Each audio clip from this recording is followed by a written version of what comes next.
Crackheads, it's Friday. It is a pay-per-view weekend.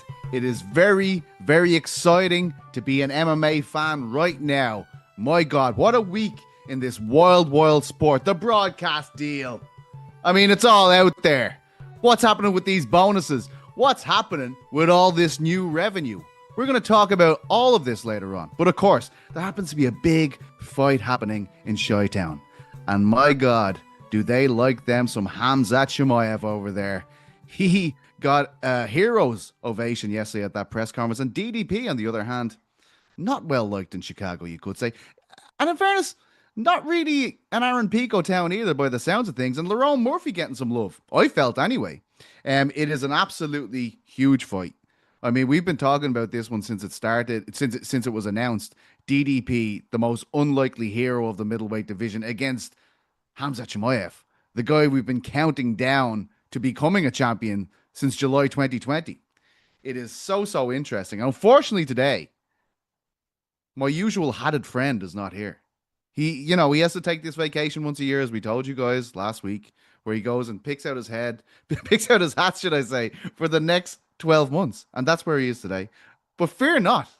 I mean, he's been missing a few weeks here and there, but this man who has just been nominated for Journalist of the Year, and no, I'm not speaking about Ariel Helwani. I'm speaking about the beautiful, the talented, Mr. Ben Fowlkes is here with me to break it all down. Ben Fowlkes, how are you, sir?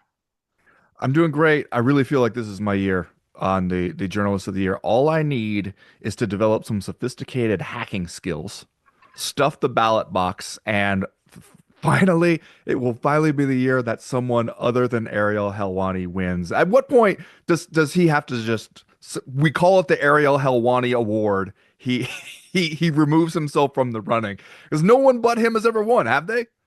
No, It's incredible. Did someone win the first one? No, I don't think so, right? No, I think I'm wrong about this. Yeah, this has been my idea for a long time. If they just name it after him, then, it's always there. The Ariel Helwani Journalist of the Year, he gets it every year, essentially, right? This is the move if you are the MMA Awards. But what I think is, they want the big guns out there. They want Fighter of the Year sharing out these nominations. Of course, they want the man with the biggest following in MMA media sharing this stuff out and being like, yeah, I'm still the man, baby. You know what I'm saying?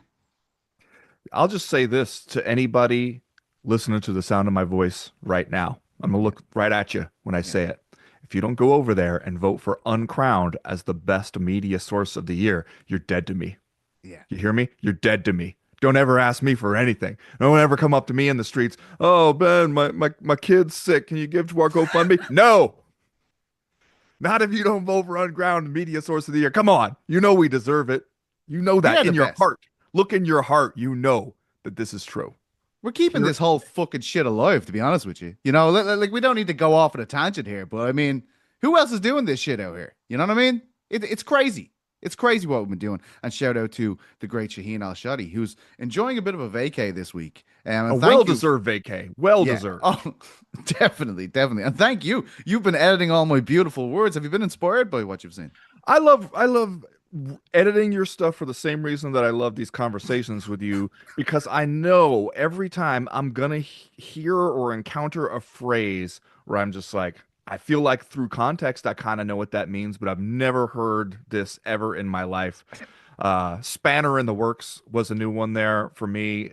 It just there's always something to appreciate and to learn, frankly. And I enjoy that. I'm glad, though, you mentioned at the top of the show, because I was just writing something about watching that press conference, the UFC 319 press conference, and poor DDP, man.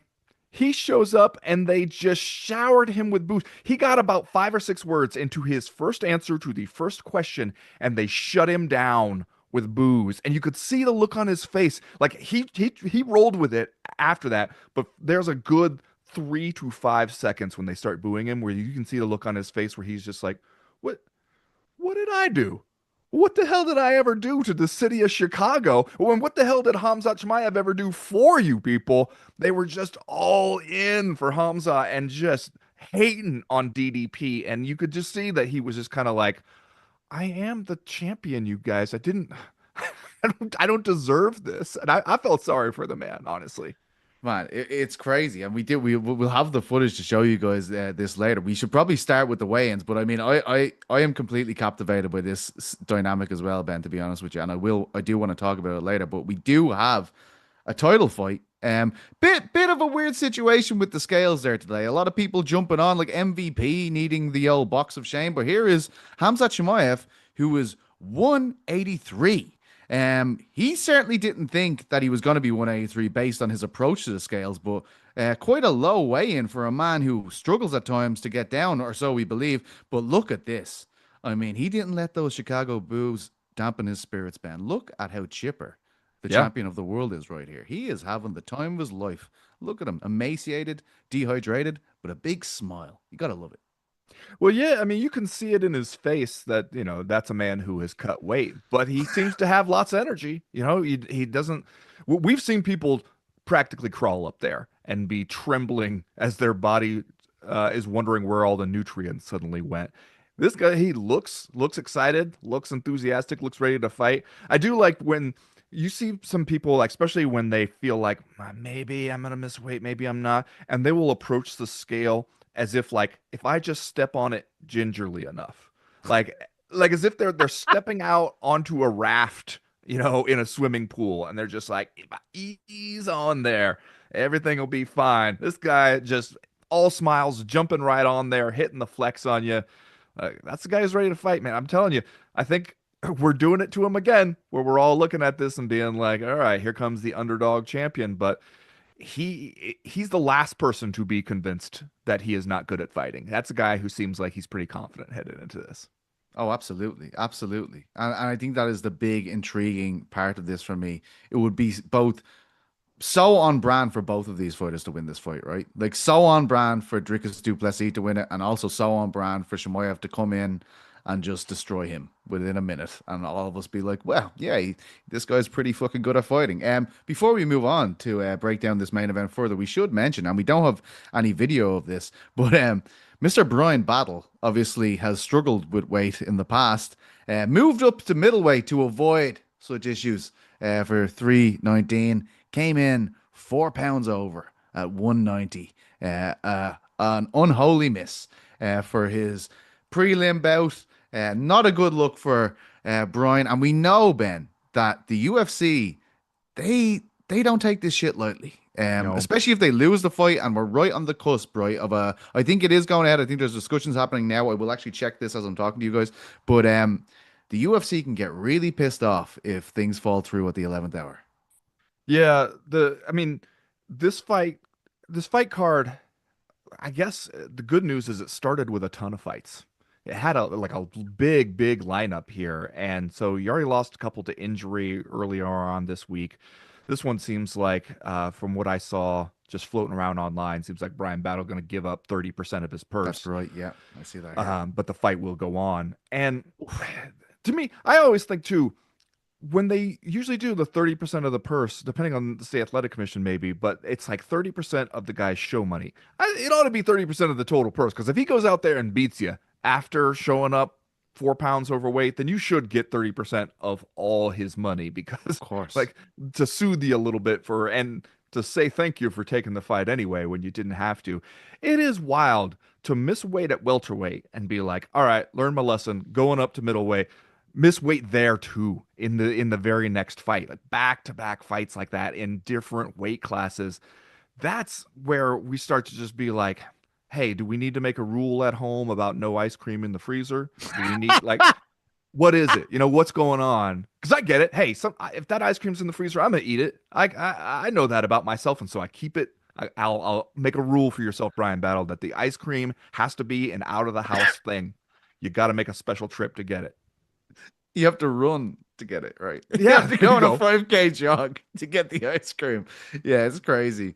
Really insane situation. Like, it must be awkward as fuck, right? Like, walking back after missing that weight when everyone knows you've just moved up weight. Like, oh, how'd it go, man? When they're at that rehydration table, they've got fruit there and water. Like, do you even take a quarter of an orange after that? Or do you just go, do you know what? I'm just gonna fucking mosey on over here. Yeah, All the because best, you lads. know what people are going to be thinking. If you're cracking open that Pedialyte, everybody's going to be like, Well, we know you didn't get that dehydrated, man. We don't know if you earned this. And I I didn't see also you think shaking up there, you know? it's always a question. What do you do on the scales for your little pose when you miss weight? Because sometimes some guys they'll still hit the double buys flex, and you're like, no, no, oh no, you don't get to do that. Not after missing weight by a few pounds. And then other people just kind of like will stand up there and make like the sad face kind of, where they're just Yes. like you might as well at that point be just like shrugging in all the photos, like, sorry, I'll do better next time, I guess. I think the sad face is the move, though, right? Like take your pound of flesh, like, oh, silly me. Maybe the shrug. I don't know. I think I'm going sad face if it's me. Obviously, I would be sad if I was topless in front of a room of photographers anyway. But I mean, if I missed weight, it would make it so much worse. But yeah. Well, that's all the breaking news we have from the weigh-ins. But there just so happens to be a very, very big fight here. And look, Ben, you mentioned it. I mentioned it.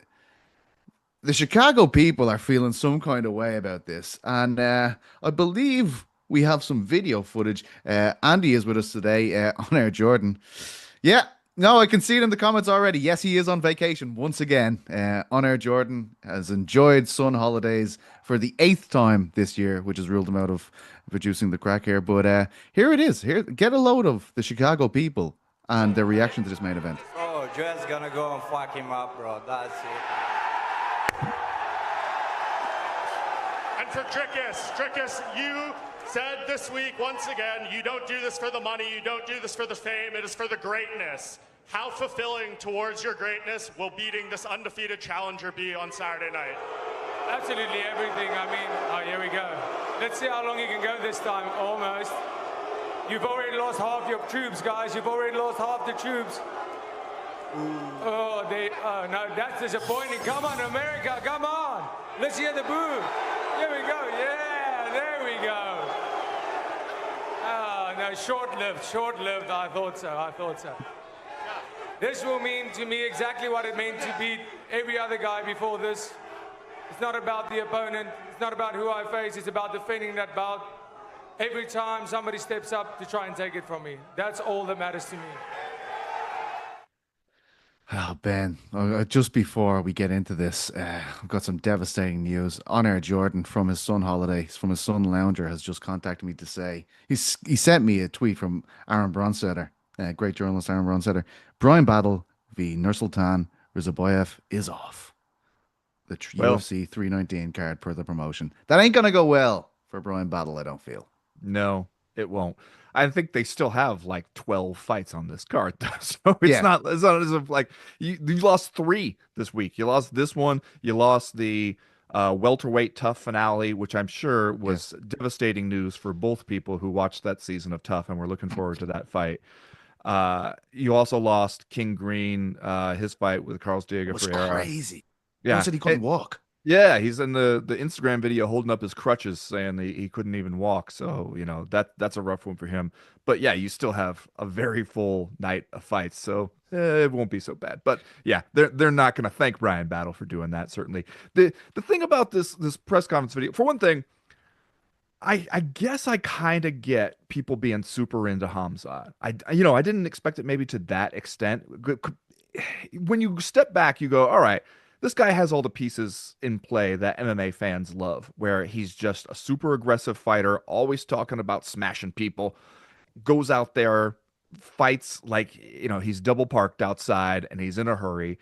And they love that. They love like the confidence. They love the sort of menace that he seems to have. And he has felt like a champion waiting for a long time. So I guess I get it. People being so hard on Dricus, though, I guess like if you're saying that that's just because they're so into Hamzat, they're such Hamzat fans that they have to turn around and hate on Dricus, because you're just like, I don't understand. He seems so unoffensive as a Yeah. champion. He's not out here hitting pregnant ladies with his car. He's not out here getting arrested for sexual assault. He's not doing any of that stuff. And don't you have to feel some, I don't want to say pity, but some kind of like way about the fact that he's the champ who is most consistently discounted in this sport. Every single Mm. time he shows up to fight, we go, all right, he won't be able to keep this up anymore. We've seen him. He looks awkward. He's not good. This got to be the time where he gets exposed. And then he doesn't. He wins it, and we turn right around and we go, okay, but the next one. The next one is the one where he's exposed. And we're doing it here. It's like, imagine if after all this, he goes out there and he wins that. Imagine. Like, will that finally be it? Will it finally be the point where people have to give him his respect, do you think? I think it will, but I also think it's interesting how I think when Hamzat first came in, we were kind of like, this guy looks like a Bond villain. You know, Yeah. if you were casting like a Bond villain, this guy is perfect. He speaks. He seems like the Wario to Habib's Mario, nearly. You know, like he's like the evil one. He doesn't really have the same charm. But what I'd make the case for now, and especially after seeing that image of the booze coming down on Dricus at this press conference, he doesn't look it. He looks like a superhero of some kind, Dricus du Plessis. But is he the greatest supervillain in the UFC right now? Because look at what he's done. This guy that nobody is expected to come along and do what he's done. Look at the guys he's beat. It's like all fan favorites. Like Sean Strickland was beloved. He's beat him twice. Israel Adesanya was beloved by a lot of people too. He beat him seemingly in a round where it looked like things were going very bad. Actually, I can remember Israel Adesanya, a beautiful takedown stuffed at the very start of this round, goes on to beat him. You have Whittaker, who everyone, exactly like you were saying just moments ago, everyone was like, well, this is the one, knocked him out cold. And even the Darren Till fight, when Darren Till pulled this amazing second round out of nowhere after being really battered for the majority of the first round, pulls an amazing second round out of his arse, and you're kind of like, well, this is going Till's way. Till has all the momentum. He comes along and crushes his soul. Dricus du Plessis, even though he doesn't look like a Bond villain, for me, is the biggest super villain in the UFC right now. Is that too far, Ben? Have I gone too far with that? I don't, it is crazy. I guess you could do it to his record if you wanted to, the thing we love to do, where you go back through the wins and you go, okay, these aren't actually impressive. Israel Adesanya, he was past his prime. We see that now. Robert Whittaker also seems to be on the downslope of his career. You beat Sean Strickland. The first one was debatable. The second one was not, but also we were never all sold on Sean Strickland as the middleweight champ anyway. But if you win this one, if you win the Hamzat one, there's not a damn thing anybody can say to take that one away, because he comes into this feeling like ton of momentum, a runaway freight train. Everybody is already right there, ready to celebrate Hamzat as the middleweight champion. If you shut that guy down, become the first person to beat him, stop all that momentum, everybody just has to shut up and give you respect at that point. I think like you will have basically done a speed run through the ranks of anybody we thought mattered at middleweight over the last 10 years. And that, I think, the fact that people seem like eager to boo him, I guess, is surprising, but maybe not the worst news for you. Because it's like, if they felt totally indifferent to you, that would be bad. The fact that they're ready to boo you, and that, he knew how to roll with it a little bit, where he's just like, come on, America, like, let's see, let's see how enthusiastic you can get for hating on me. That's the only thing you can do there. But it is surprising to me that people are just like, how do you show up with a negative opinion of that guy? Honestly, the worst thing, I guess, that I thought people would feel about him is we feel like he's gotten away with something. We feel like he's not as good as the record suggests that he is. And he doesn't look as good in moments in these fights, but it keeps working. At some point, you have to just be like, there's something to it. Even if it's not pretty, there's something to what he's doing. Absolutely. But like, even right, if we're talking about his record, if you were playing the MMA math game, what middleweight win has Chimaev got that you could put against DDP's body of work here? He's beat Usman, he's beat Whittaker, obviously in dramatic fashion. I think if you go, I'm just trying to take a quick look here. John Phillips and Jared Mearshart. Like, I mean, it's when you if we're playing the MMA math game, I think DDP is out on his own here. But you're right in everything you're saying, in that this whole week feels like a coronation moment for Hamzat. And it's always such a weird situation when you've got a champion like we're mentioning here. DDP is doing great things, although people aren't expecting him to do great things. But here comes a challenger where everyone's like, he's gonna do this. It does feel everything about this week. I even put myself through the embeddeds to prepare myself for this Wow. episode. That's right. That's commitment, guys. Yeah. Um, Watching all those haircuts, watching everybody get their bags from baggage claim. Man. I mean, I always asked Ariel, could we please make a segment of the Ariel Helwani show where I just kind of give everyone get up to date on Embedded with Petesy Carroll? It's just like, a 30-second, this is Yeah. what happened on the latest episode. He doesn't like it, but I you love mentioned, it. Petesy watches Embedded so you don't have to. yeah, and I'll be like, this guy got his haircut. This guy was packing his bag. This is what he packed. Here's someone at the PI. It's all great stuff. I could maybe even zoom in and see what the refreshment tables are like at the various media obligations. Oh, you have the signing the poster guy as well. That's a very important person. That was it. That was featured in the episodes. But you mentioned haircuts. Our great audio producer, Oscar Losov, has said there's a conspiracy theory going around online because Chimaev is bald and it's a different beast, apparently. Remember, we used to do this with Conor McGregor as well. Oh, the mohawk is back. This means something. Oh, his beard is here. This is also very significant. Are you more afraid of Khamzat Chimaev when he's bald or when he has hair?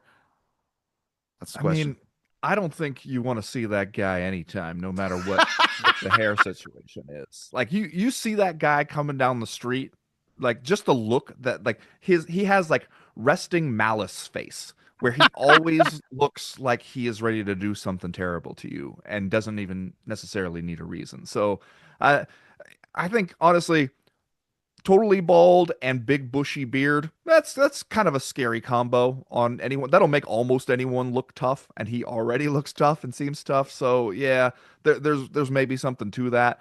It is a resplendent beard. You gotta look at that. Like that it's just like that's a beard that I know he's a tough guy. There must be product involved somehow. There's no way you walk out looking like that. That's not a just woke up kind of beard. That is a man who has put some thought and effort into this beard. He may never admit it. We may never get to find out what beard moisturizer he uses or something, but that's a guy who gave some thought to this. I think it's not only an oil.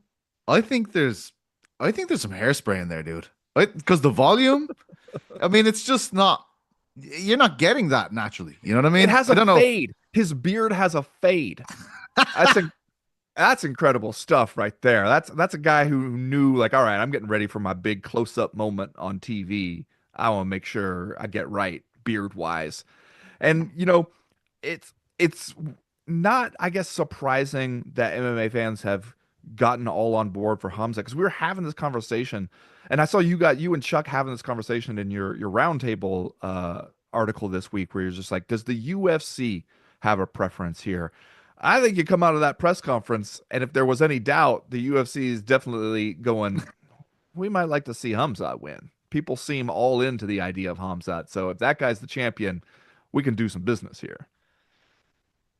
Is it making you, because I've noticed at the start of this show, you're talking a lot about, if he does this, if this guy does it this time, why aren't you guys watching? He keeps doing it.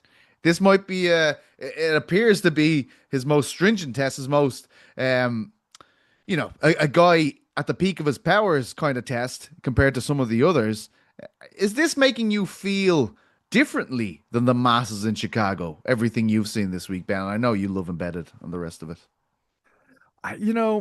What makes me, I still maintain, if you want to be a person who doubts Khamzat, like if you want to pick against Khamzat, the thing you can always say is, if the other guy gets out of the first round, we're going to have a different fight. That's a Mendenhall right there. That is a Mendenhall classic.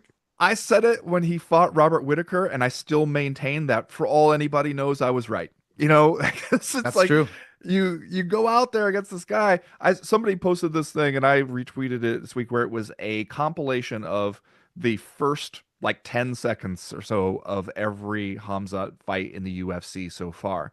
And they, except for the one where he knocks out Gerald Meerschaert, they all look shockingly similar. It's walk out to the center of the cage, maybe touch gloves, and then boom, takedown, like shooting in.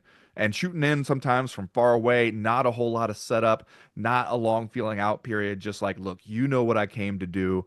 I don't need to mess around. Let's get to it. And he fights at that pace so intensely for the first round. But when we've seen people who can get past that, who just are not overwhelmed by it, who don't get caught in that, like the roiling sea that he creates for you, where he is just constantly attacking and you're constantly defending, and you find yourself just gradually sinking and drowning.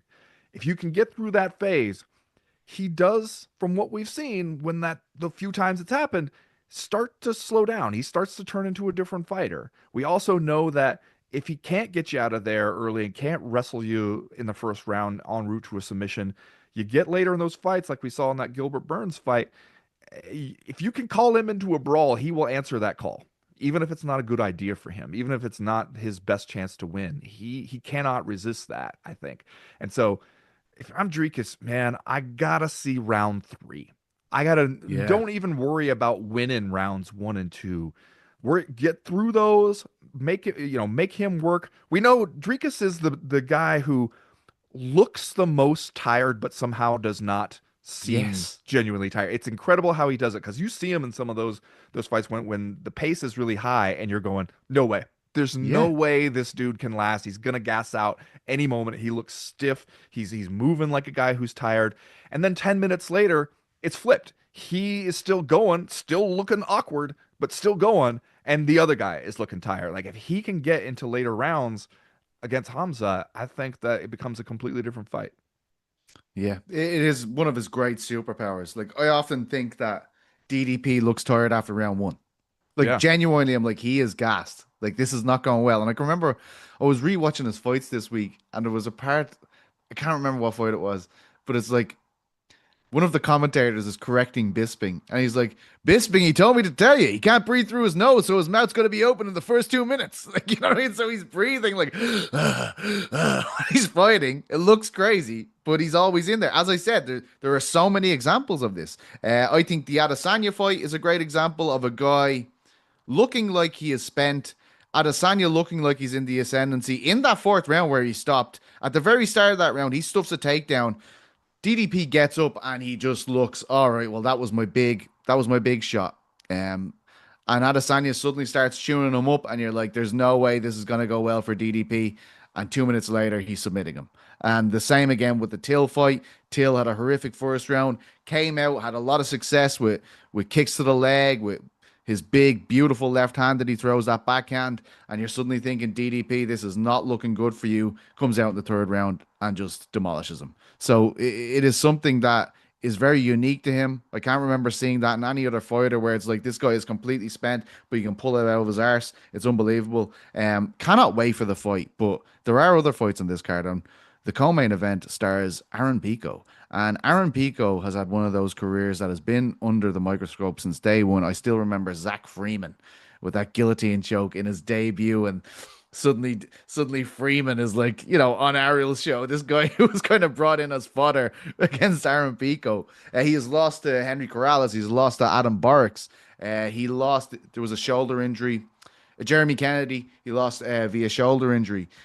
He is the favorite going into this fight. We have talked a lot about whether we are sleeping on DDP or not. Are we sleeping on Manchester's own Lerone Murphy, Ben Fowlkes, given that, as I've mentioned, he has lost to these different guys? I know he is a very highly touted prospect. He looks absolutely tremendous at the height of his powers, Aaron Pico. But Lerone Murphy's looked pretty fucking good since he's been in the UFC. Yes. And I think stylistically, he could present some problems for Aaron Pico, because Aaron Pico will fight really aggressively. And Lerone Murphy seems like the kind of fighter who has a style made to deal with that, made to frustrate that. And I would be lying if I said I was not partially influenced by the recent history of how, like, the Bellator PFL transplants have done in their first fight in the UFC. Because you don't want to put that on Aaron Pico in a way. He's not those other guys. Those other guys aren't him. Also, guys like Pitbull come in much older than him, much later in their careers. He's, 28, I believe. You look at him and you go, all right, this seems like a guy making the move at the right time. And yet we've seen people just look bad in their first UFC fight, even when they have experience in some of the other big shows. We've just seen people like, let's say this, we've seen very few people who look to be their best self in their first UFC fight coming over. And I think it's already a tough matchup, already a tough stylistic matchup for him against Lerone Murphy. You add that on top of it, I could very easily see Lerone Murphy probably winning a decision in this one. And that wouldn't mean that Aaron Pico sucks or that Aaron Pico is not going to turn into something in the UFC. I could just see this one being the one he loses. It's a baptism of fire, and I know Evloev was probably a tougher fight in that, they're both extremely good wrestlers. But, Lerone was one of these guys, and it happens very rarely, and it usually happens when a guy doesn't go about the conventional way of building themselves through the European market. Like, they don't go through a Cage Warriors. We've had Bama back in the day, things like this. He came up through Manchester Top Team, and Carl Prince has done a uniquely very impressive job of building his fighters in unconventional ways. Like Lewis McGrillen is another, Dakota Ditcheva. These people were never on Cage Warriors, which everyone thinks you must go through Cage Warriors if you're from the UK or Ireland to get to the big dance, to get to the UFC. When Lerone was handed his debut, it was that Khabib v Poirier card in Abu Dhabi. And of course, everybody wants to talk to him because they hear this amazing story about how he's been shot in the face. He's still here. Of course, Lerone hates that fucking story. He is the miracle, of course, but having to say it every time you're interviewed for a decade must get tiresome. His debut that day was Zubaira Tukhugov. Zubaira Tukhugov, who's taking on Artem Lobov on this Hughes v Usman Nurmagomedov rematch card. But Zubaira Tukhugov is a really good wrestler. And I can remember thinking, I feel sorry for this kid from Manchester coming in and having to fight this guy. He did a brilliant job that night. Obviously, very hard to go and fight one of Habib's boys in Abu Dhabi. He came away with a split draw, which was a tremendous result. He's obviously won every fight since then. But one thing I mentioned in the Roundtable article that maybe a lot of people wouldn't be familiar with, and look, certainly a decade ago, Ben, and you'll know this, there was a massive gap between particularly UK Irish fighters and Americans and Russians when it came to wrestling. Like there was a huge gap there. That has been closing, and I think a big part of that is because a lot of Dagestani guys are in the north of England, as we've seen with Makayev. There also happens to be some of them in Manchester Top Team. One of them, Ibrahimov. Ugh. I always fuck this guy's name up. I can spell it. I can see it in my head. Ibrahimov. There we go. My God. He is a brilliant prospect. He is undefeated. He is in Carl Prince's gym. He is a featherweight. His wrestling is unbelievable. He has taken down every opponent he's had. He dominates every opponent he's had via wrestling. And he's obviously going to be helping Lerone Murphy prepare for this. I just feel as though he has shown us a lot now, man. And I think it's almost disrespectful. And I know Aaron Pico, and I know how storied he is, and maybe I'll end up with egg all over my face, but God damn it, Lerone just feels like it's Leon Edwards all over again. And it's like, no matter where you put this guy, everyone's going to be like, oh, well, I don't think he's that good. And then he keeps winning. It's basically a DDP situation all over again, Ben, is what I'm trying to say. I also think there's a part of it where Aaron Pico is one of those guys that he brings a certain magic of potential that we get very excited about in this sport. When we see a guy show up, especially a guy show up at a young age, and we go, oh, wow, there's a lot to get excited about here. Where's the ceiling going to be? This guy seems like he is always just about to be great. You can only pull that off for so long, though. At a certain point, you get to the level where we go, all right, let's see it. And I think this is honestly, while it is a baptism by fire, it's a good test to see where you're at for Aaron Pico, because early on in his career, it seemed like they, at times, undermatched him, put him in these sort of squash matches where he's just going to run through people, but then overmatched him. Like they kept overcorrecting too much in one direction or another. And they kind of had to realize, like, all right, you're still dealing with a guy who's got like 2 pro fights. Even if everybody's excited about him, pump the brakes a little bit. But it's really hard on a guy who comes in like that because the expectations are so high so early that we look at him fighting guys who make sense for a dude 3, 4, 5 fights into his pro career to fight.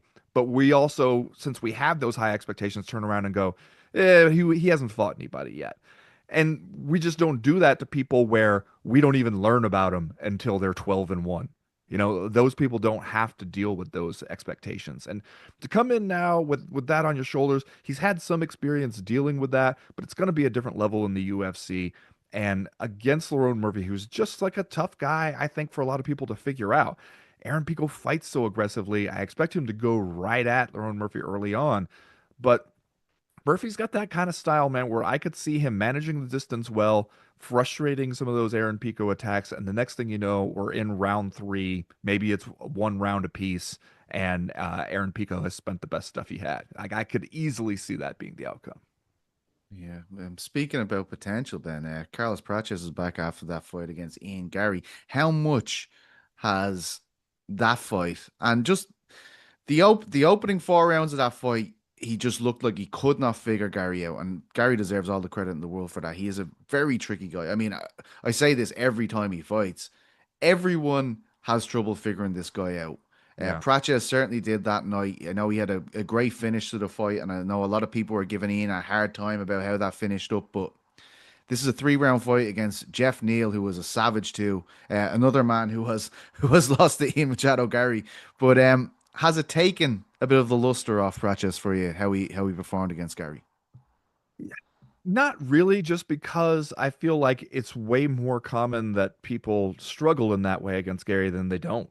You know, we see, like Shavkat, he struggled, I thought, a lot more than we expected him to against Ian Gary. I think a lot of us thought that he was just going to roll right through him. Now, he might have been dealing with some injury stuff going into it, but I was surprised at how the Ian Gary style worked even on him. And so at some point, you got to just say, like, this is happening to enough people that it's not necessarily a knock on you that you couldn't figure this guy's style out inside the distance, you know? And I think you come out of that team, a team that we're excited about, the Fighting Nerds. We're ready to think anybody who comes out of the Fighting Nerds is going to be somebody, right? I love his absolute commitment to never stopping smoking. God bless him. I love that because it's it's what people are going to say, right? Especially when you lose a fight, whether you lost it for anything to do with that, people are going to be like, "This is what happens. You should quit smoking."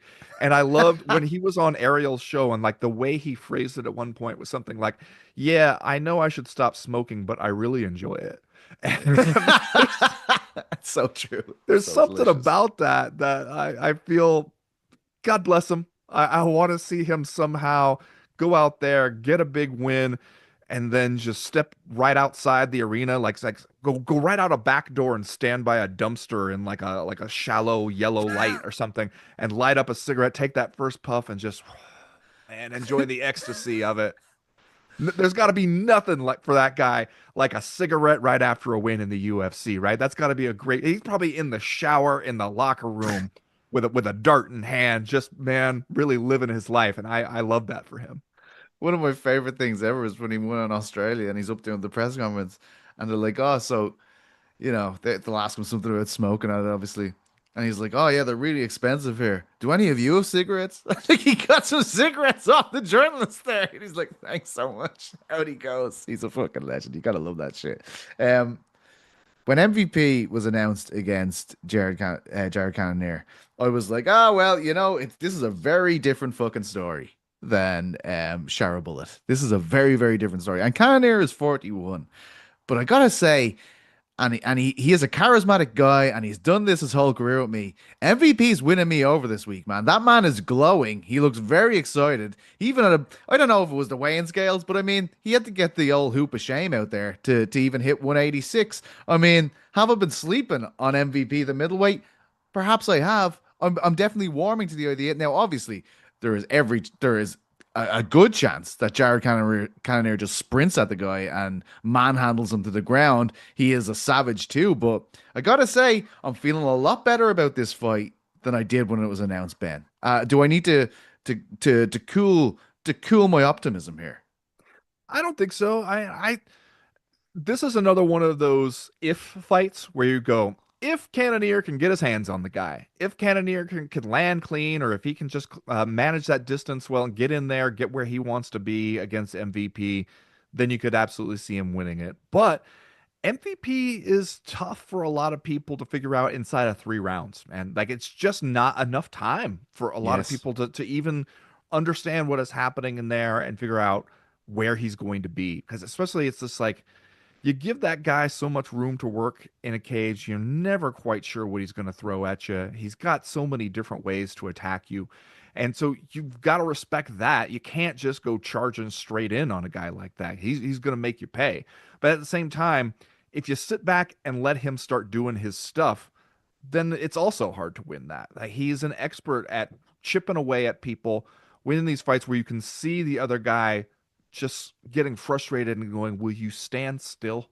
Will you just plant your feet on the floor and fight me for just 20 seconds? And he won't. You know, he's, especially this version of him, I think that he knows who he is. He's not trying to be something he's not, and he knows what kind of fight he excels in. And it's up to the other guy to force him into a different kind of fight. And that's a lot harder than people think it is. Yeah, no, absolutely. The final one I want to touch on before we go, Susarkayev, the new Chimaev, teammate of Chimaev. He's trying to best that 10-day turnaround. I know, look, who am I to tell you? You're one of Contender Series' greatest ever coverage givers. I mean, you are locked into every single one of these things. Road to UFC, Contender Series, that's Ben's beat. We always know. He knows it inside out. Susarkayev wins by a beautiful body kick KO on Tuesday night. 4 days later, he's on this card against Eric Nolan. Are you buying or selling? Are we in there? Is it getting the juices flowing, Ben? I mean, let's say, just for the sake of argument, say this guy did not train with Hamzat. Say, you know, say this guy was just like a dude out of American Top Team. But you knew all the same things about him and about like what you'd seen of him, his record, his style, all that kind of stuff. Would we be this sold on the guy this soon? No, not even a little bit. No, not even a fucking little bit. No one would be making the comparison, the 10-day, 4-day thing. No, it would mean nothing. It would just water off a duck's back, essentially. I do think it's interesting when people make like a quick turnaround off a win. And I remember doing a story about it years back. I mean, like, I think Chris Lieben had done something similar where he had won a big fight, like on short notice. He turned right around, filled in another one. And I was talking to Bisping and Vanderlei or something? Didn't he beat Vanderlei in that fight where he turned around real quick? Maybe. Him or something? And it might have been around like the Akiyama fight that he had. Okay. But I remember talking to a few people who had done it, and they were saying like, that it's such a delicate balance, because on one hand, you got a ton of momentum and confidence. You just came out of that fight, especially if you didn't feel like you got hurt really. You feel pretty unscathed coming out of it. You feel unstoppable in a way. And a lot of people, depending on how their mindset is just generally, the best thing for them is to have a fight that they don't have a chance to overthink, that there's so little lead time for them to let anxiety get the best of them. I remember the late Robert Follis was saying that once about Brian Caraway, where he was like, if you could have Brian Caraway just always in the gym training, and he doesn't know when he's going to fight, but you just pick him up, throw him in a van, and drive him to the arena and be like, 15 minutes, you're on. He'd be undefeated. He'd be a world champion for sure. You know, and I've heard like the same thing. Like, people would say the same thing about Donald Cerrone, where he, Greg Jackson used to say, like, if every fight were basically you come up to Donald Cerrone in a bar and pour a beer in his lap and then go time, he'd win them all. It's having that time to think about it, that where he gets in his own head about it and gets in his own way. So like, I can see how that's a benefit for some guys. It also kind of depends though, like the flip side of it, people were saying, is that you've been training and trying to get your body to peak for that time, trying to get your body ready for the weight cut, ready to turn around and fight. Your body gets used to those rhythms, and then you're disrupting that rhythm by turning right around after there's been like a little bit of a letdown and saying like, all right, do it again. And your body may not be prepared for that, and it may not react the way you think it is. So like, I do think that that's a little bit of a question too. Eric Nolan looks pissed off that he's been asked to do this. He looks pissed off that people are excited about this guy. Maybe he is the guy. Just stay in there. If you can stay in there for a guy who was peaked earlier this week and is now trying to peak again, Lord knows what could happen. Bring up the picks, Andy, because we've got some picks here from the Uncrowned team. Conor Burks is leading the way. Then Drake Riggs, Mendenhall is there, and myself and Ben are towards the end, to be honest with you. The feared, pacing ourselves to make a big run late in the year. yeah, like a coiled spring, if you will, just waiting. Like a experienced racehorse, just kind of biding our time, and then we're gonna make a move. We're waiting for you guys to put more money on us so we can make you more money, basically, like these horses. That's what I was talking about there.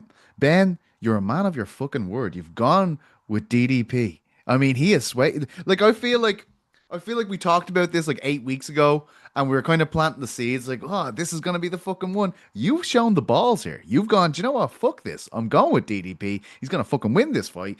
Is this one of your game playing situations where you're like, I need to start taking risks here, or is this a belief situation? You know, I'm at a point in the picks thing where I'm not.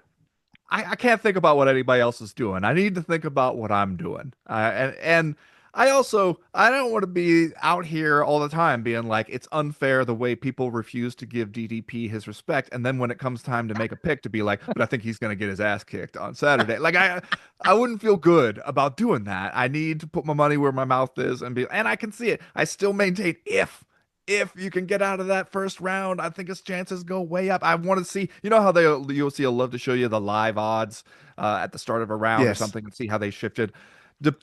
I'd love to see if we can get to round 2 to see what the live odds look like, to see if we see a big shift, and especially if we get to round 3 or something, and Khamzat starts to slow. I would really love to see that because I think that a lot of people have this in their head where it's like Khamzat terrifying for 3 to 5 minutes. After that, starts to become a little more of a regular mortal man.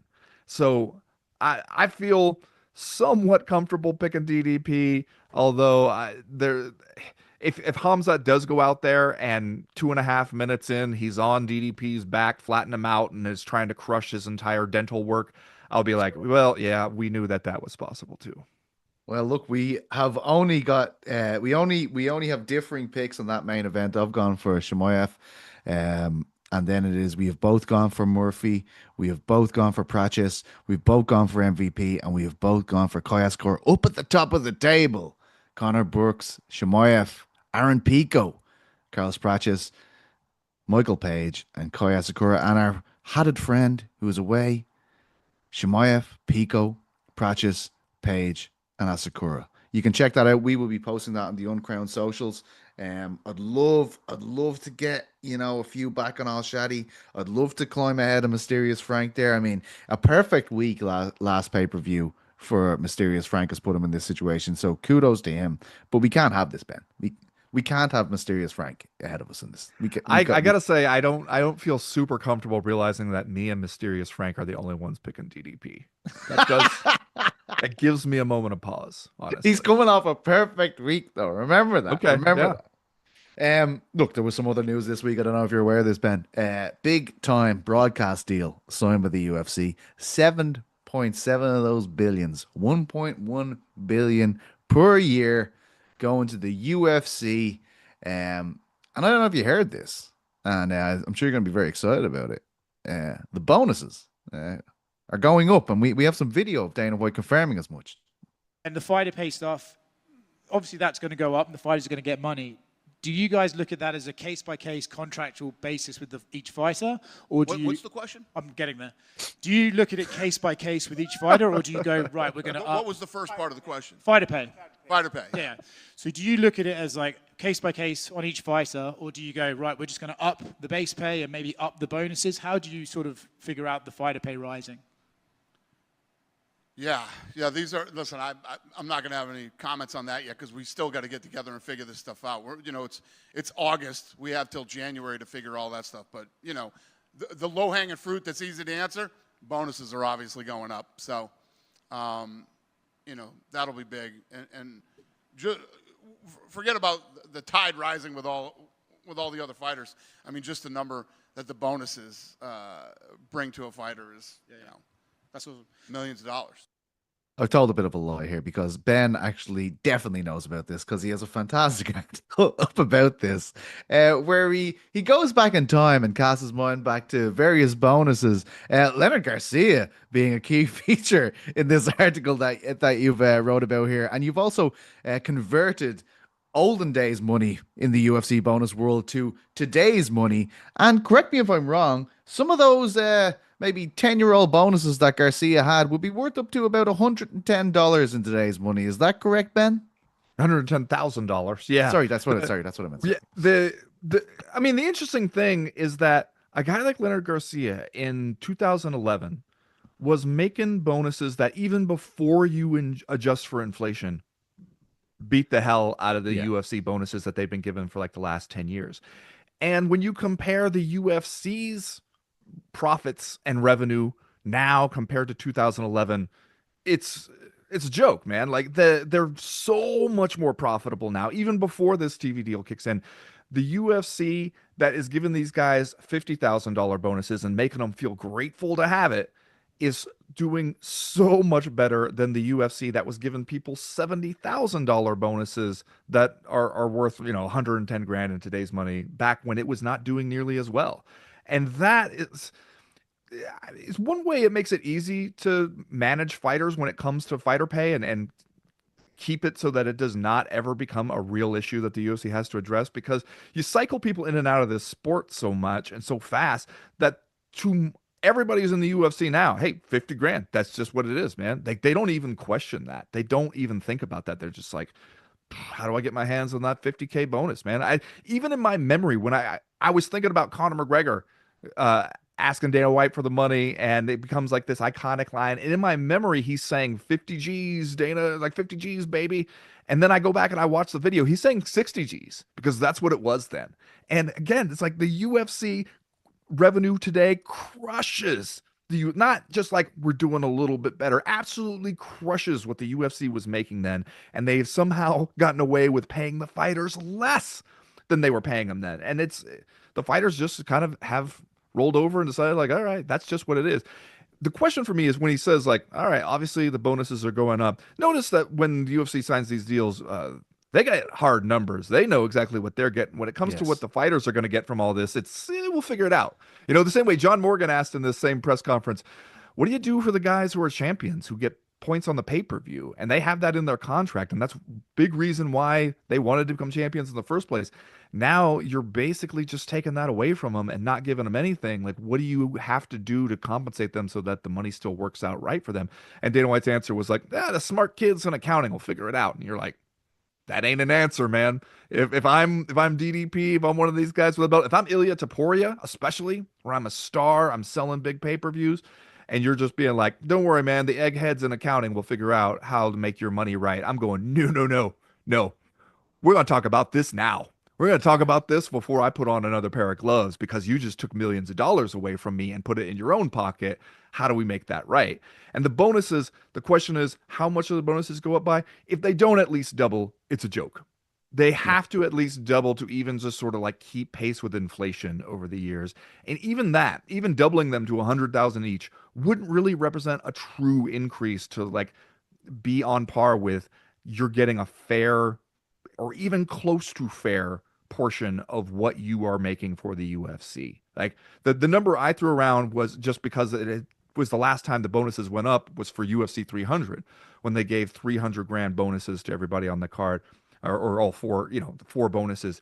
If you did that every card, 4 bonuses, 300 grand each, you get to 1.2 million. If you did that for, 43 events, you get to 50 something million. I did the math. It's in the column if people want to see it. And people are going to look at that number and be like, that's insane. No way we're giving them 300 grand bonuses every time. No way we're giving that to some prelim guy on a UFC fight night.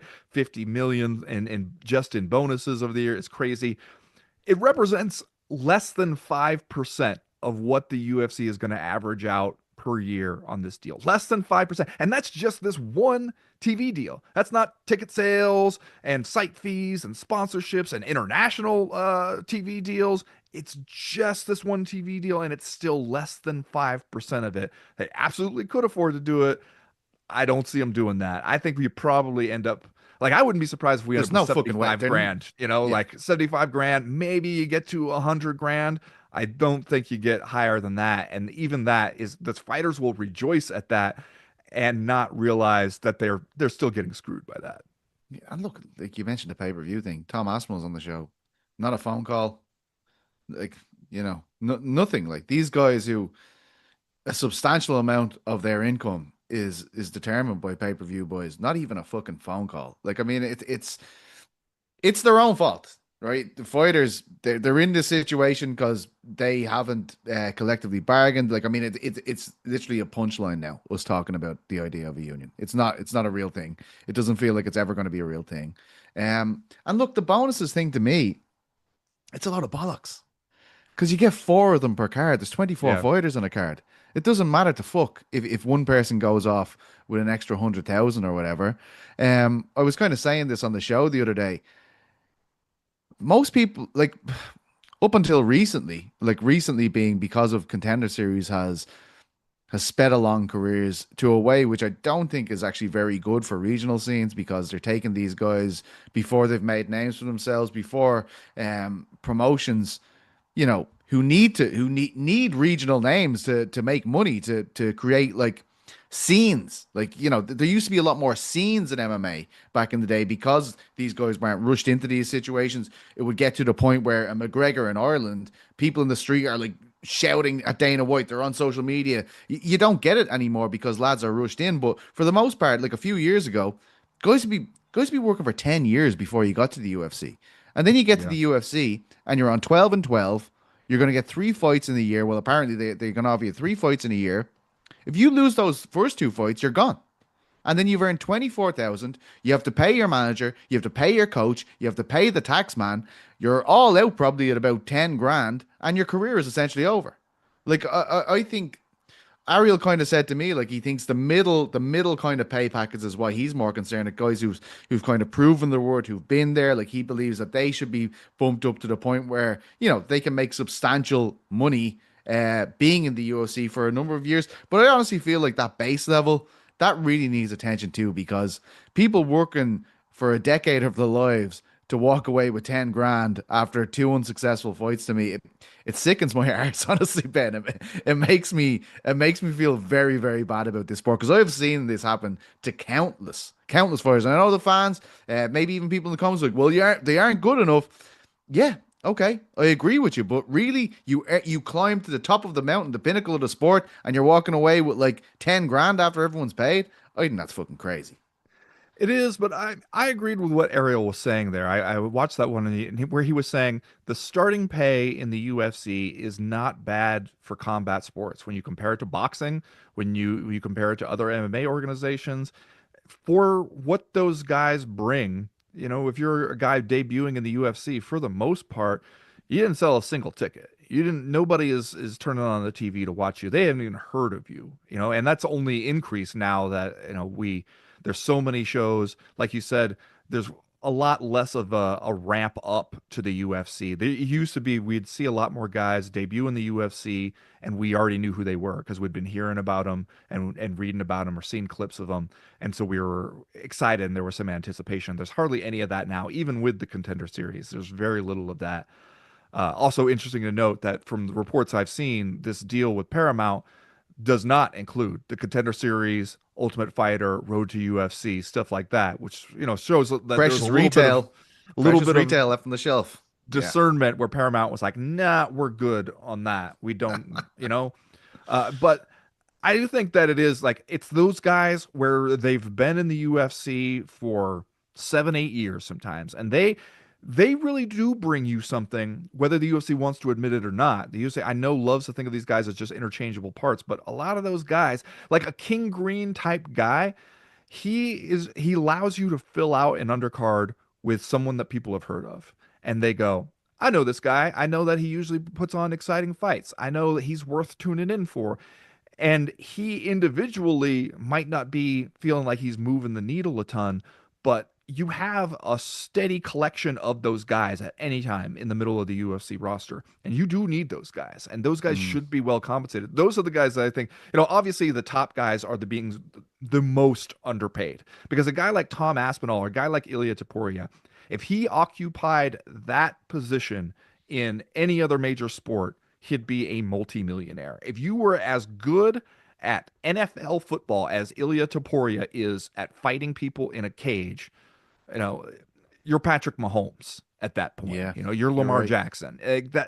And that's the crazy part to me, because this a thing that I've always tried to explain to people, like especially like friends who aren't really fight fans, is that the reason the UFC pay is so bad, even though people look at some of the numbers and they think like, I don't know, I'd like to make 300 grand in one night, and you're like, this is the lowest paid athlete you're gonna see on TV.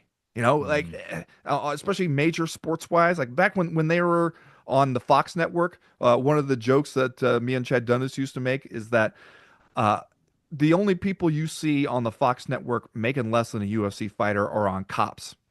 Like that's it.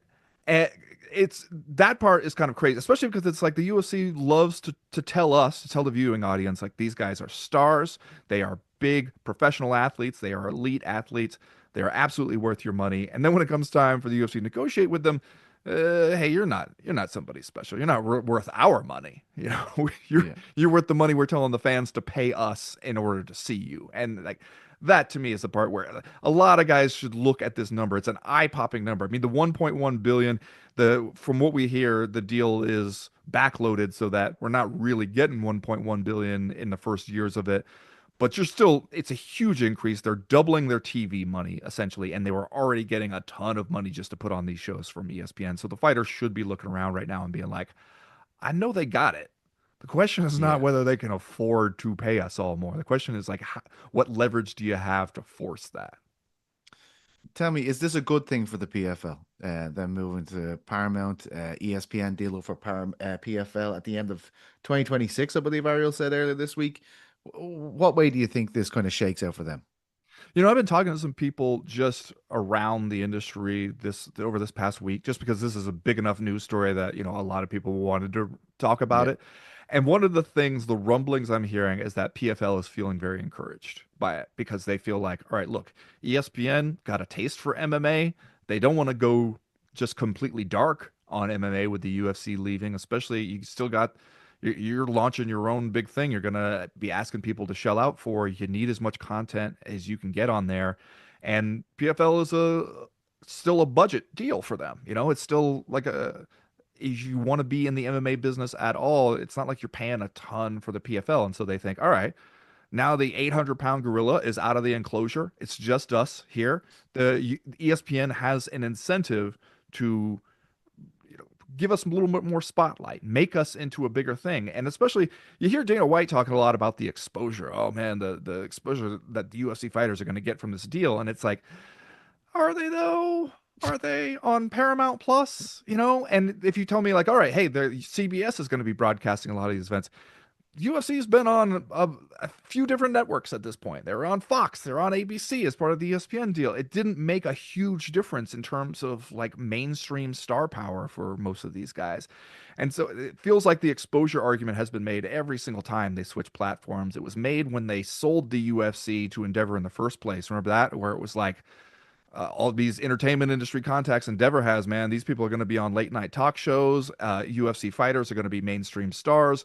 And you flat out have fewer stars now than you did in 2015 when you sold the thing. So that dream did not come true.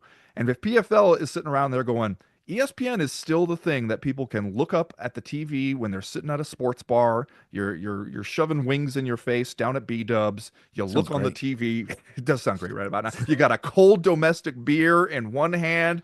You got out of control hot spicy wing in the other hand. You're looking around for your celery sticks. You glance up at the TV and it's PFL fighters you see. It's a PFL event you see. That could make a real impact for the PFL. It could lift them up at least a little bit. And so I could see why they're feeling at least somewhat encouraged. The thing is, ESPN has a long track record of getting real excited about MMA for a short time and then being like, nah, never mind. We don't see it. It's not really taken off the way we thought, and backing way off. Ask John Anik about that back when he was on MMA Live, where he was doing a great job.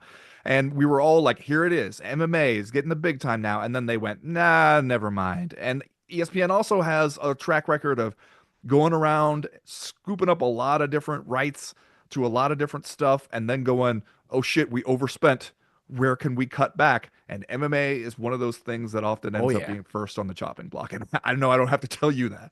Oh yeah, we know that all too well. Of course, you might be enjoying a domestic beer tonight. You might be enjoying some super spicy wings, and you may look up at your screen at your local bar, and you might see the PFL World Tournament Finals happening. That's right, it's Gadzi Rabadanov against Alfie Davis of the UK in the 155-pound lightweight, but obviously final. Liz Carmouche v Gina Bishop, and then we have Alves v Justin Wetzel in the 135-pound final. Bit of big news for PFL earlier this week. It's one I've been talking about it a bit. Mr. Paul Hughes is getting a second crack at Usman Nurmagomedov. He was on with Ariel Helwani. He was also talking to me. Oh, there it is. Thank you very much, Andy. Me before Ariel. Let's not make a big deal of this. I just thought I should point it out. But he did go on Ariel's show, and let's hear what he had to say to Ariel, if you'd be so kind, Andy. Usman was just refusing to fight me, and that is just the reality. Like, I could give the whole stories and this and that, but the reality is he was just straight refusing to fight me, and they probably just had to look for other options. But then I think push come to shove, and they were like, no, this is happening, and here we are, the fight's done. And I don't know if you saw this, Ben. Ali Abdelaziz didn't take kindly to the narrative that Paul Hughes is putting out there about said ducking. It's embarrassing that you built your name off losing to other men. I didn't even think you deserved a rematch, but Usman made the call. He told me you're the only one he wants to smash because you can't stop running your mouth. Now that he's beaten you, nobody's ever going to mention your name again. Ha ha! Sorry, you didn't laugh. You brought this upon yourself. What Ali going fucking absolutely dark night on Paul Hughes there. Fucking crazy, right? I'm just surprised that he remembered to log into the right account while he was doing that. You know, he got a lot of them running. It's easy to get confused when you do that. Paul thinks he may have been trying to do it off another account, but I think it's clearly an Ali one because he's saying Usman asked me. I think, you know, this could be a changing of the guard. I think maybe he's just going to go with his own shit from now on. Here's what I want to talk about with this, because I saw your story earlier, and then I saw the press release that PFL sent out when they're like, okay, here's the official announcement, here's the date and everything. And this is, I'm having a hard time getting past this. This event is identified in this press release: PFL Champion Series, Road to Dubai, the rematch. Then takes place Friday, October 3rd at Coca-Cola Arena in Dubai. First of all, you're telling me we got like 3 different names to call it? It's unwieldy. The shit is unwieldy, PFL. I need, like, this is what the numbering convention that the UFC goes with gives you. It's just like a very easy thing that we're all calling it. The fight nights still struggle with this because is it UFC Fight Night 321? Is it UFC 8-pack something? Is it UFC this guy versus this guy? Whatever. But it's confusing to me. But the most confusing part to me is, so the event is called PFL Champion Series Road to Dubai, but it's in Dubai. How is it the road to Dubai if we're there? You made it. The road ended in Dubai. The other events that lead up to that could be called Road to Dubai, but once you're in Dubai, how is it Road to like you made it? It's over. You got there. I don't understand it. It I know I'm focusing on the wrong things. I know that. But it hurts my brain to think about it. How is ESPN not having a word at this stage? You know, like, first thing we got to talk about here is what the fuck is this called? Okay, we need to be something snappy. How about Nurmagomedov v. Hughes 2? We'll just fuck it out there. And PFL title on the line though, Ben, huh? Exciting stuff. This is like, when you're PFL, you need this kind of stuff, right? Because here's a fight that managed to get some interest beyond what your normal events do. People who didn't watch heard about it afterwards. You piqued some curiosity. I think you kind of missed an opportunity to do it sooner, to do the rematch before now. but better late than never. And now you have an opportunity here where people who heard about the first one go, all right, I've heard Paul Hughes becoming a thing. I am familiar with the Nurmagomedov family name. I heard that they had themselves a banger the first time and that it was very close and disputed. Let me tune in for this one. So like this is the kind of stuff that you need for PFL, the kind of way that you can generate real interest. Listen, he wasn't the only Irishman making headlines because Oh, God. yesterday, yes, suddenly Peter Carroll's phone was abuzz like it was 2017 all over again. Oh God, what's he done? What's he done? Oh no, oh fucking God, what is it? What is it? You have you see the usual suspects popping up. I start hyperventilating. I'm like, oh God, what is he? And then it's this little image. It says fighter removed, and I had a certain bold prediction this year, and I was like, maybe it's just all coming together for Petesy Carroll once again. But alas, Conor McGregor is not removed from the UFC roster, and we had a big rival of Ben Fowlkes, actually, Ariel Helwani, who came along to clarify that news for us. Take it away, Mr. Helwani. Okay, so earlier today, a lot of those social media sites that like to post roster updates posted that Conor McGregor was off the UFC roster, had parted ways with the UFC, something like that. Well, I reached out to Conor himself, and he confirmed this is not true. He has not parted ways with the UFC. His team also told me he has not parted ways with the UFC. Not sure what that's all about. I think those sites are usually relatively correct for the most part. So I'm not sure what this is all about or why that was posted or if they were hacked, but he confirmed, they confirmed, he even confirmed that he's back in the testing pool, has sent in some tests. The first one came back clean, and he said, quote, all systems a go. So you've seen the training footage. He has said he wants to fight at the White House. Michael Chandler saying earlier this week that's what he wants as well. Do we finally get it in July of 2026? The 4th of July? The 250th birthday of the United States? We shall see. But for now, all those reports and those posts, not true. As for the old return, wouldn't bet on it, Ben. Conor McGregor has not parted ways with the UFC. Both the Notorious MMA and his team confirmed this to me. He also confirmed he is back in the pool, has submitted tests, and all have come back clean. It's all systems a go, he said. Ben, you seem to be absolutely buzzing, and I can tell from your face that you think he's actually going to beat Topuria when he eventually comes back on the 250th birthday of the United States in the White House. I believe I've got that all right there. First of all, shouts out to Ariel's dog. Matcha. Yeah, Furious. Yeah. Love to hear it. I was really surprised when I saw Dana White's comments. I think it was on the Jim Rome show where they were asking about the White House car and about how he had already kind of said, I don't know if I would feel comfortable putting John Jones on that thing. And then by contrast, he was like, I trust Conor. Yeah. And I was just like, to do what? To do what at this point? Because he's like, hey, unless he's seriously injured, he's never not shown up. And it's like, that was true of like the early days, Conor, when he'd show up to fight Chad Mendes, even though you could look at him and be like, it might not be a great idea for you. He had no legs. Yeah, it was literally the last fight you put him in, he pulled out with a pinky toe thing, man. So that could absolutely happen. Plus, it just seems like it's been so long for him at this point. He'd been out in the nightclubs. I know you got some time before the next 4th of July, so like there is time to get your stuff together.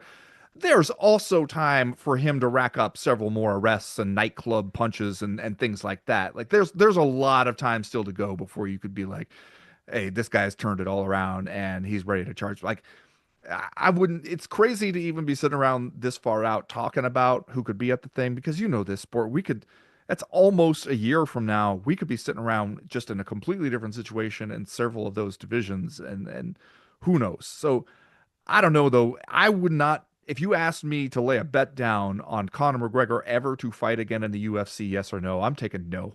Oh, 100% I'm taking no at this point. I've been taking no since he broke his leg against Poirier. I've been like, this is he doesn't need to do this anymore. Maybe that could change. Like, finances come and go in the world of fighting. He seems to be in a better place than a lot of people, though. Let's be honest, coming out of the UFC, I just don't think he I just don't think you can get. I've been saying it for years. I just don't think you can get through a camp anymore. Honestly, like that's not like that toe. He broke the pinky toe. A guy with a broken toe replaced him that night in Pereira. Yeah. You know, like we have to remember this. Like this is. I don't know, man. It's this White House thing. It's the new Jones and Aspinall, isn't it? Like, and they're even like a subplot of the White House thing. We're gonna be talking about the fucking White House. When is the birthday of the United States? July 4th, 2026. Is that what Helwani said? Yeah, I don't know. 1776 was kind of a big year for us. I don't know if you ever heard that one before. No, but yeah. But well done. 1776. Any good football teams made back then? I don't know. Did you just beat England? You mean in the war, not in football? Oh yeah. I mean, well, I mean, God bless America. What do you want me to say? I'm only that's why it would be bridge. you narratively, if it weren't for everything else going involved, if you could do Tom Aspinall, England's great hope, you know, the heavyweight champion, sent over here by His Majesty to right a wrong, a historical wrong, get some revenge against John Jones. If we could feel a little bit better getting behind John Jones, maybe. If you could do that, like the narrative would really work out for you really great for that like kind of anniversary type event. It's just that you can absolutely understand why Dana White would not feel super comfortable with John Jones in there. Plus, I still maintain when you're talking about guys like John Jones, you're talking about guys like Conor McGregor. Look, I know we live in a time where we've decided nothing matters anymore. There's no such thing as good and bad, and we're all just in a like sort of cultural free fall at this point. But imagine the mainstream attention that a UFC fight on the White House lawn is going to get on 4th of July. And then imagine everybody at, you know, CNN and all the mainstream outlets learning who John Jones is and learning what John Jones has been up to. They'd be like, oh, really? This is what we're doing? Like that might not be the best look for the UFC. And then on top of that, you have the threat that who knows what the hell will happen. Yeah. Look, what a time to be alive, guys. I mean, it's 319 this weekend. We're going to be talking about this White House card for the next 11 months. It's really exciting. Yes, look at it. Our beautiful round table there. Me and Chuck, edited by the great Ben Fowlkes, nominee Journalist of the Year. I will mention again. This is everything we have for you today. But don't worry, fear not. This channel will be live tomorrow. That's right. You can watch along with the boys as they lay down those beautiful vocals as you watch these fights. It's always a tremendous watch. You'd enjoy them for the main card tomorrow. And then immediately after the event, I mean, too busy to do this show today, but Chuck Mendenhall's suddenly back tomorrow to do the post show. Ariel Helwani, me just doing all these shows with Journalist of the Year nominees. Ben Fowlkes won't be there. He's too good for us, you know, too good to do the post show. You know, he wants to do his own thing. He can do his own thing. It's fine. I'm not offended at all. Anyway, Ben, no one asked me to do the post show. I'm around. Listen, Ben. I'm available. No one asked me. Ben. I'm not going to take this one. Soon they'll be kicking me off the show and bringing you in. I'll be like, whoa, what the fuck? Don't anyone comment that you'd like to see that. Anyway, we love you very much. It's UFC 319 tomorrow. The beautiful Ben Fowlkes, me, Petesy Carroll, Oscar Losef, Andy here instead of Jordan, who's off sunning himself as usual. We love you all. We will see you tomorrow. Here's a big kiss from me. Mwah.